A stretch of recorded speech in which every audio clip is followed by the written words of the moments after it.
একটি নিখোঁজ যুদ্ধ বিমান, আহত একজন পাইলট এবং মাঝরাতে শুরু হওয়া এক ঝটিকা উদ্ধার অভিযান। কিন্তু এই অভিযানের শেষ গন্তব্য কি কেবল একজন সেনাকে ফিরিয়ে আনা ছিল, নাকি এর পেছনে লুকিয়ে ছিল অন্য কোনো গোপন উদ্দেশ্য?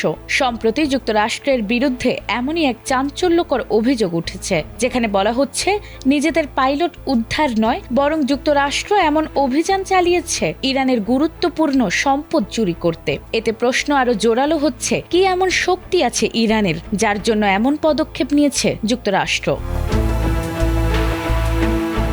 পূর্ব ঘটনা অনুযায়ী শনিবার ইরানের ইস্ফাহান প্রদেশে একটি মার্কিন বিমান ও হেলিকপ্টার বিধ্বস্ত হওয়ার খবর প্রকাশ্যে আসে। এর পরপরই ঘটনাস্থলের ছবি ও ভিডিও আন্তর্জাতিক গণমাধ্যমে ছড়িয়ে পড়ে। এ ঘটনায় পাইলট নিখোঁজ হলে অনুমতি ছাড়াই ইরানে অভিযান চালায় মার্কিন স্পেশাল ফোর্স। তবে ডোনাল্ড ট্রাম্প এটিকে একটি সাধারণ উদ্ধার অভিযান হিসেবে ব্যাখ্যা করলেও ইরান বলছে ভিন্ন কথা। তারা এটিকে অভিহিত করছে ছদ্মবেশী অপারেশন হিসেবে।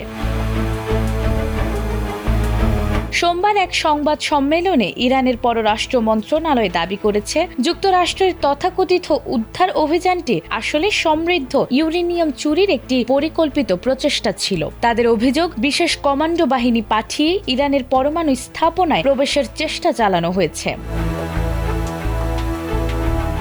এএফপির বরাতে ইরানের পররাষ্ট্র মন্ত্রণালয়ের মুখপাত্র জানিয়েছেন, এই অভিযান আন্তর্জাতিক আইন লঙ্ঘন এবং দেশটির সার্বভৌমত্বের ওপর সরাসরি আঘাত। এছাড়াও তাদের মতে পরমাণু ইস্যুতে চাপ সৃষ্টি করতেই যুক্তরাষ্ট্র এমন ঝুঁকিপূর্ণ পদক্ষেপ নিয়েছে। বিশ্লেষকদের মতে সাম্প্রতিক সময়ের যুক্তরাষ্ট্র ইরান উত্তেজনা, বিশেষ করে আলটিমেটাম ও সামরিক তৎপরতার প্রেক্ষাপটে এই ঘটনা নতুন মাত্রা যোগ করেছে। এতে দুই দেশের মধ্যে অবিশ্বাস আরও গভীর হওয়ার আশঙ্কা তৈরি হয়েছে।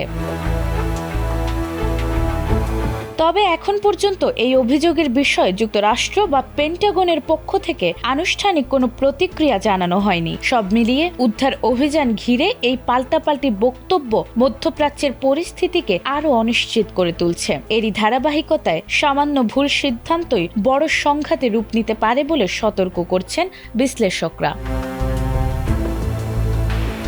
নাজমুন নাহার জান্নাত, এটিএন বাংলা।